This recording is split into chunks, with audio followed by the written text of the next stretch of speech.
For the record, the reason why most people don't know about this or think about it on terms similar to, like, I don't know, genocidal dictatorships of the past 100 years is because the people perpetrating such genocide and man-made famine are not considered historical oppressors or took an L in the Cold War or took an L, luckily, in World War II.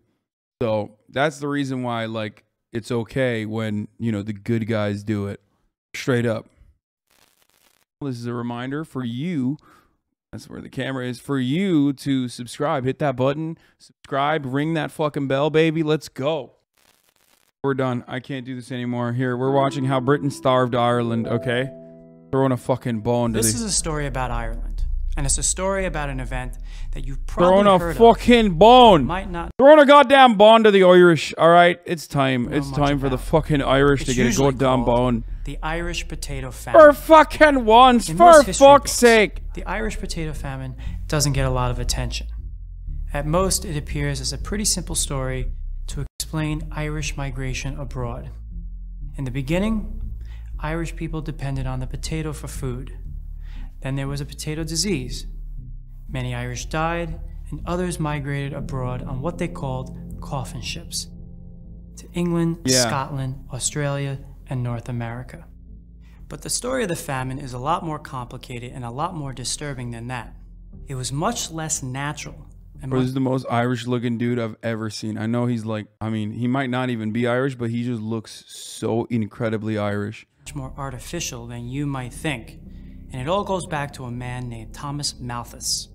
Malthus was a British economist, and in 1798, Malthus put forward an influential idea and a rather counterintuitive one. Malthus said that when food production increased, people were better off for a little.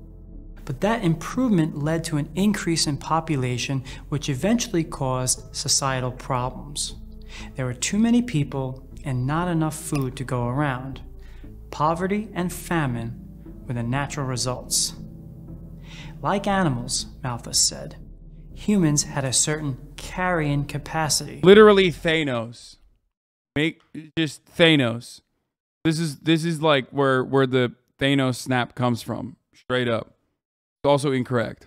When it exceeded that carrying capacity, enough people would die to return the population to a natural equilibrium. So in the 19th century, that so-called Malthusian model became the conventional wisdom in European intellectuals.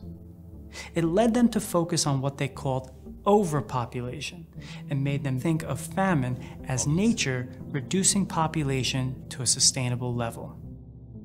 No serious economist today will tell you that having too many people is the reason people are poor or hungry. In 1981, the economist Amartya... I don't know, man. There's a lot of eco-fascists, brother. I don't know. I don't know what you mean by that, with the whole no serious economist would say that. Eco-fascism is growing, okay? Sen explained the real cause of most historical famines.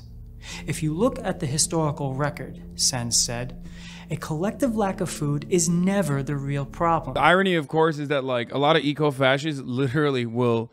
A lot of eco-fascists unironically act as though the third world is responsible for, you know, robbing the earth of its natural resources, its finite natural resources, when their consumption is incredibly marginal. No matter how large their fucking population could be, their consumption is literally marginal in comparison to the average American.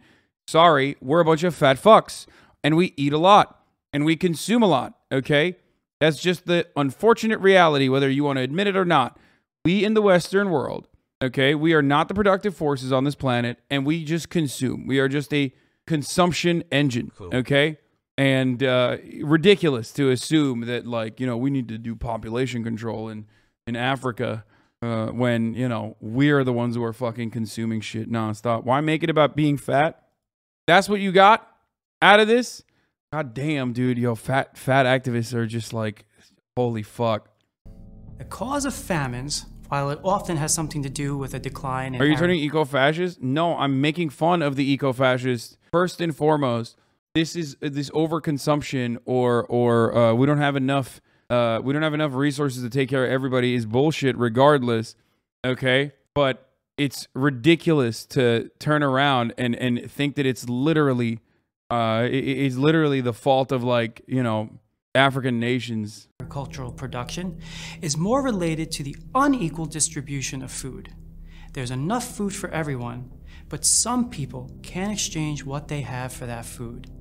Sen found that famine is usually not the result of too little food, but of exploitation and unequal economic relations. Irish people were the other against whom the British could define themselves. They were viewed as lazy, barbaric, barely human. Ireland itself was run as a colony for the emerging class of British capitalists. While England was rapidly becoming the wealthiest country in the world, Ireland was kept incredibly poor. The population was almost entirely composed of peasants. The large majority of all houses were huts made of mud. And the land those peasants lived on was owned almost entirely by absentee English landlords who never visited Ireland and extracted exorbitant amounts in rent. Even the British government regarded these landlords with disdain, calling them, quote, the most oppressive species of tyrant that has ever lent assistance to the destruction of a country. So most Irish people were on a treadmill of extreme poverty. They were the most destitute people in all of Europe.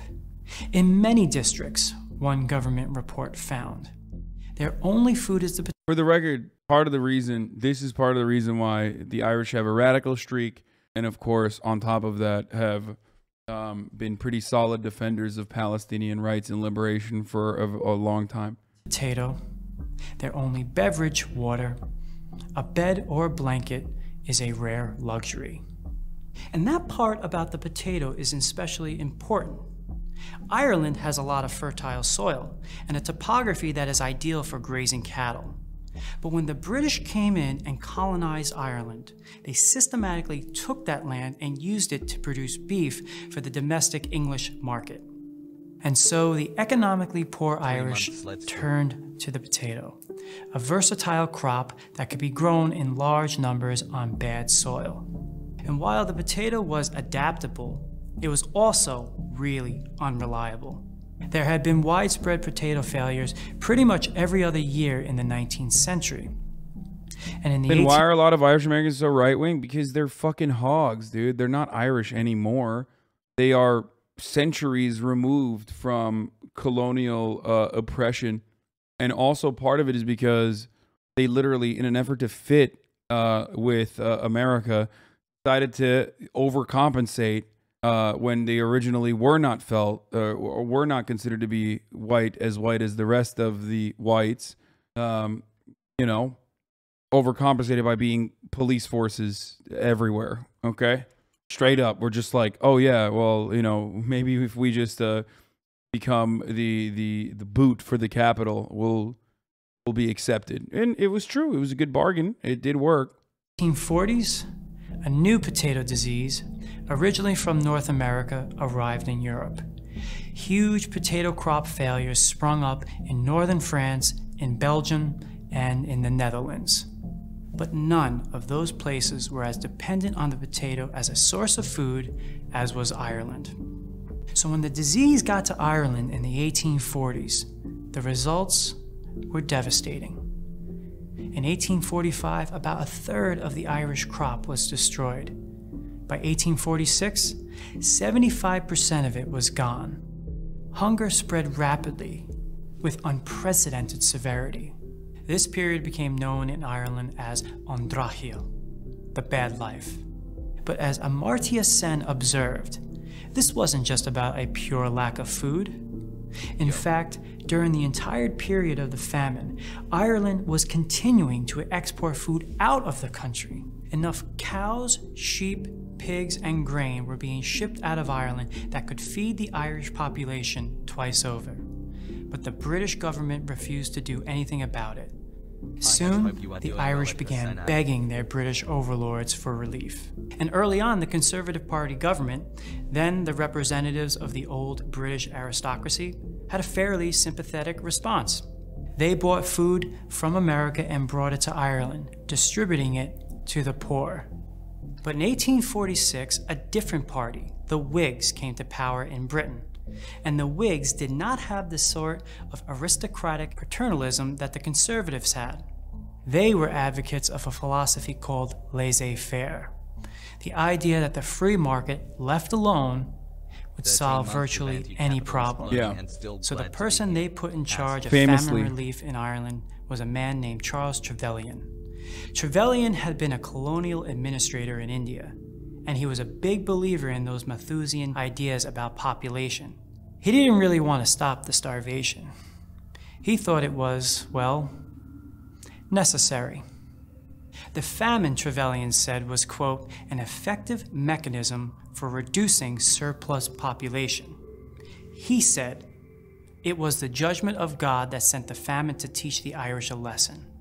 For the record, the reason why most people don't know about this or think about it on terms similar to, like, I don't know, genocidal dictatorships of the past 100 years is because the people perpetrating such genocide and man-made famine are not considered historical oppressors or took an L in the Cold War or took an L, luckily, in World War II.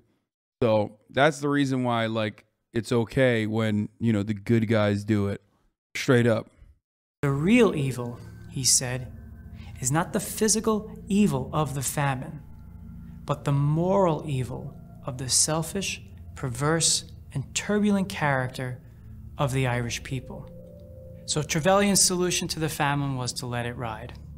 The laissez-faire Whigs decided to change nothing.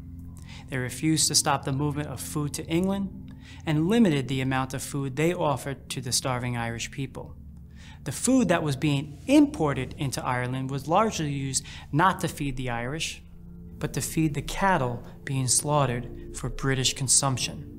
Even when they did offer some relief to the Irish peasants, they instituted moralistic tests, requiring that recipients live as indentured servants in a workhouse to improve their work ethic. The British even required that food only go to people who owned almost no land, forcing impoverished farmers to sell all the remaining land they had to their landlords, many of whom lived in Britain. And so, the famine only got worse. Diseases of hunger like typhus, dysentery, and cholera spread wildly, killing just as many people as the lack of food. Social structures broke down. Ordinary people turned en masse to begging, crime, prostitution. In Western Ireland, some resorted to cannibalism. The British, fearing a rebellion, sent army troops instead of food. As the news of the famine spread all over the world, shiploads of food finally began arriving. Americans from all strata generously sent money and food over the Atlantic, only to have their donations met with huge British cargo fees upon arrival. Even the Choctaw people... Bro, Jesus Christ. Okay. Yeah, that's just business, baby. Oh, are you guys doing humanitarian aid from the other side of the fucking pond? It's sick. We're gonna make money off that. People donated to the famine relief funds, just a few years after they had experienced starvation themselves on the Trail of Tears. It was a beautiful example of... Yo, clip that and put it as a video. Why is it so funny to take the piss out of Irish potatoes or even slavery we were subjected to and so out of line to say it about black slavery or any type of genocidal regime? Because chattel slavery is like this. It's really fucked up to compare oppression, but chattel slavery and the genocidal colonialism that black people were subjected to in Africa is worse than this. Okay, that's why. And also, Irish people are still of a paler complexion, as you know, and therefore were finally added on to the pool of white people. Not only that, but also, once again, remember, and this is something that Irish people also, understand, recognize, mention, is that indentured servitude is different than chattel slavery. It's still fucked up.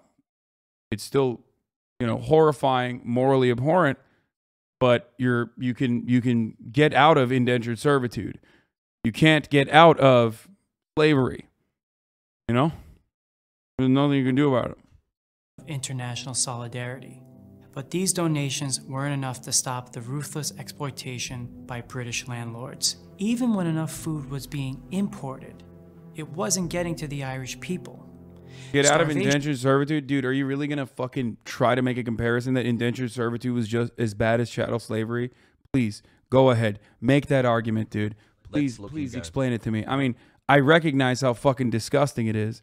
But, like, if you unironically think that, like, your children are automatically slaves, okay? Like, automatically slaves because of the color of your skin and are being bought and sold in a marketplace, you're out of your fucking mind. And also, Irish people don't agree with you, for the record, okay? It's just monstrous. And death continued. Impoverished Irish, with barely enough to eat, were evicted from their homes. One priest remembers the scene of a mass eviction. 700 human beings were driven from their homes in one day and sent adrift on the world to gratify the caprice of one who before God and man probably deserved less consideration than the last and the least of them. The horrid scenes I had then witnessed I must remember all my life long. The wailing of women, the screams, the terror, the consternation of children, the speechless agony of honest, industrious men, wrung tears of grief from all who saw them. By the time the famine began to end in the early 1850s, about 20% of the Irish population, 2 million human beings had died of disease or hunger. Another 2 million had left for brighter shores. Today, Ireland's population is still lower than it was in the 1840s. But Ireland has never forgotten the famine and the generosity that some showed to them. During COVID, when the people of the Shout out to Sultan Abdulmajid for sending us money to eat when he was a real one, unlike these British scum. The whole nation were hit hard. Ireland. You're an absolute lib-brained fucking weirdo for comparing two instances of evil. What the fuck is the point? To minimize what happened elsewhere? There is no point. It's weird and disgusting. It's disgusting to compare it. Dude, it is literally a historical fact. I already mentioned that, like, oppression Olympics or comparisons between, like, genocidal famine being forced upon motherfucker John Cena CCP, dude. Dude, shut the fuck up, dude. Shut up. Just shut your stupid fucking mouth. Seriously. It's not that I jumped to compare it. I compared it because there were chatters who were comparing it. Okay? And I described, not a comparison, but an objective fucking fact. Yet you did the comparison anyway? Yes, that comparison also revolved around an objective fucking fact. Go ahead. If I don't stop someone spreading misinformation like that, then you end up with minimizing the impact of chattel slavery. Simon Chatter, so horny to dunk on you. My mother's maiden name belongs to the man whom a relative of mine was indentured to, still wouldn't compare to chattel slavery. This argument always brings out the chatters who never had the soft spot on their skull clothes and their fontanelle pulses faster and faster until they can type about it. Every time a chatter makes a comparison and you try to explain, they say you are comparing impressions. Yeah. Nuances that you can't always get out of indentured servitude. Some of the Caribbean were caught in indenturedness for generations, and Brits would often call chattel slavery indentured servitude, with slavery was not as fashionable. Chattel slavery is worse, of course, but not all indenturedness is created equal. Irish people not comparing their struggles with black people, impossible difficulty. I don't even think, like, actually Irish people fucking do that, for the record. I think the people that do that are LARPers who are like 11 generations American Irish, who are like Joe Biden. You know what I mean? Brandon's not fucking Irish, but he claims he is. You know what I mean? Like, kiss me, I'm Irish, Jack. BBC, I'm Irish type Americans. It's so fucking stupid, dude. It is like brain dead, idiotic white Americans who want to fucking crumb so desperately of like the same kind of systemic oppressions that they live through to this day, when no such systemic oppression or cultural signifier in the United States of America especially exists. If you're an Irish person living in Ireland, you went through the Troubles and you are still subjugated to some of the neo-colonial imperialist interests of the kingdom, then it's a little bit different. But again, those people don't even do that. Those people aren't comparing themselves to black people and saying, oh, ours is actually the same. Okay? The only people that fucking do that are literally American Irish dumbasses who are not even Irish. You're just American. It's the most American white guy thing to do. Okay? Crying about your personal oppression and trying to compare it in a country where, you know, that went away. 8% of me is getting really worked up when hearing you talk about my Irish peoples this way. Google Boondock Saints. Yeah. That's crazy, man. The fuck's wrong with you? You Americans literally just have like straight up the worst kind of brain disease.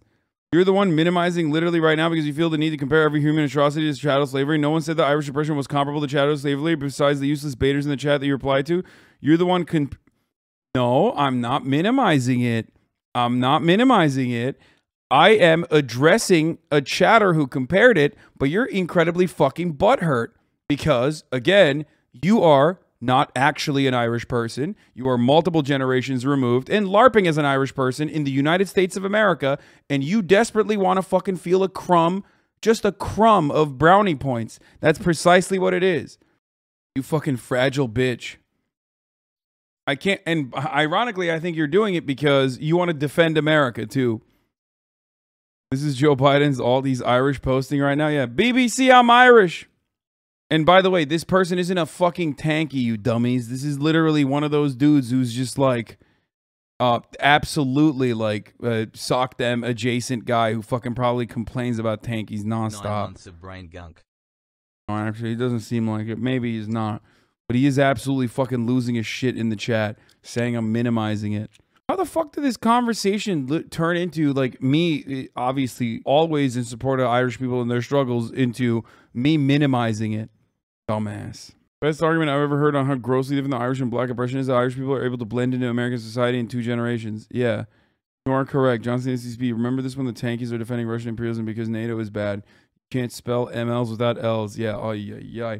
It's like a fucking LARPer liberal sock them who thinks like they have somewhat like relative radical politics, even though they unironically listen to Marxist-Leninists, mention them in the chat, and say that they have brilliant analysis without realizing that like those very same people who they say have brilliant analysis, like Noah, would fucking laugh at their idiotic point of view, constantly fucking crying about fucking tankies. Conversation happened because you replied to fake takes from baiters. No one thinks Irish oppression is comparable to chattel slavery. Oh, now you're... Oh, okay. Goalpost. Got it. The goalpost moved from I'm minimizing it personally to, oh, it was a fake take. Got it. That's cool. It was actually not real. Okay. He's only minimizing the bitches he gets. Yeah. Paid their kindness shown to them during the famine by raising $2 million. And Ireland has never forgotten those who did not help them, the British government, and all those who valued profits over humanity. As the British historian A.J.P. Taylor would later write, the English governing class had the blood of 2 million Irish people on their hands. All Ireland was about. Also, the chatters never met like American Irish people who constantly fucking make that comparison, being the right-wing shitheads they are, okay? Constantly comparing it to be like, oh, why don't we have rights? We were enslaved as well, you fucking piece of shit. It's like, dude, you're literally white, okay? You're like multiple generations removed. You don't have that kind of like a systemic consequence now. You're a fucking dickhead, okay? It's ridiculous. Belson. I'm Rory Duffy, professor of history and filmmaker for the Gravel Institute. Yeah.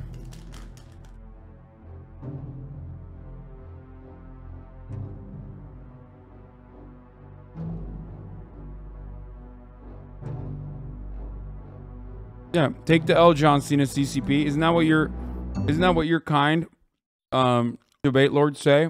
Just take the L, brother. Goalposts are fucking motorized at this point. Just take the L, dude. Come on. It's cool. Just take the L. Another powerful moment on the show involved a white. This one's for you.